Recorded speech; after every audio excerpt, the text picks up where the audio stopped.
Gibson, again, even admitted, hey, typically the road to the Super Bowl goes through Foxborough, but no, it goes through Kansas City. I'm Amanda Borges here with The Spin on Yahoo Sports. Senior NFL writers Terez Paylor and Charles Robinson join me now. The Jaguars fell to the Chiefs on Sunday, and to say Jacksonville struggled seems like an understatement. Well, Terez, you were in KC for that game, and the Jags, you say, were surprisingly confident afterwards. So what do you think about their swagger despite losing? Yeah, I thought it was a really interesting scene post-game in the locker room. The Chiefs have a real cramped, tight locker room. Guys typically try to get out of there as fast as possible, but on the defensive side of the ball, you saw like a lot of guys linger. They were getting dressed, but they were also talking about the game, trying to figure out what had just happened. Of course, the Chiefs put up 30 on them. They took a 30-7 lead, and a lot of people are going to focus on Blake Bortles' interceptions, as they should. But safety Tayshaun Gibson, I thought, put it perfectly. It was like, they can talk about Blake all they want, but we just got straight drug out there. And I thought that kind of self-awareness is one of the things that makes the Jags defense great.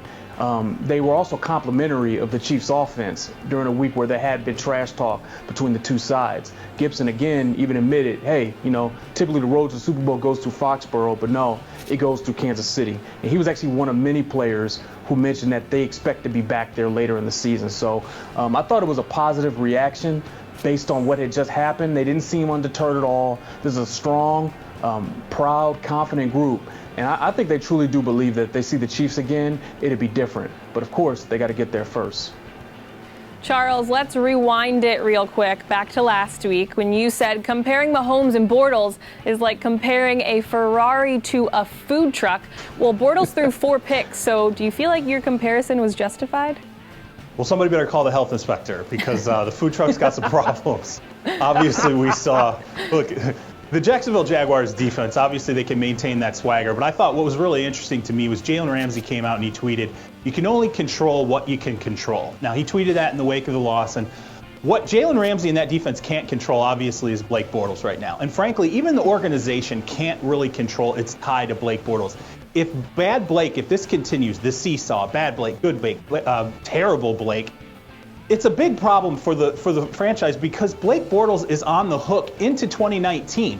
To cut Blake Bortles after this season, it's a $16.5 million cap hit. And guess what? The Jags are already $5 million over the 2019 salary cap with the current set of players that they have. So you cannot part ways with Blake Bortles. He is your quarterback, and you're not moving to Cody Kessler, the backup.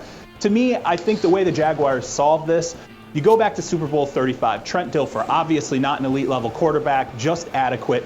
The thing that really drove the Baltimore Ravens to that Super Bowl was the fact that they had Jamal Lewis dominating the run game, they shortened the offense, and they played elite defense. If Leonard Fournette comes back from all these soft tissue issues, this is something the Jacksonville Jaguars can do with that offense. But I'll tell you what, Blake Bortles, you have not rented the food truck, you have purchased that food truck long term. You're not getting rid of it. Oh boy. All right, well, next up, Jacksonville heads to Dallas to take on the Cowboys. So we'll see if they can redeem themselves with the health inspectors at Jerry's World. Thanks, guys. Make sure to follow Yahoo Sports NFL on social media and keep up to date with The Spin on Yahoo Sports.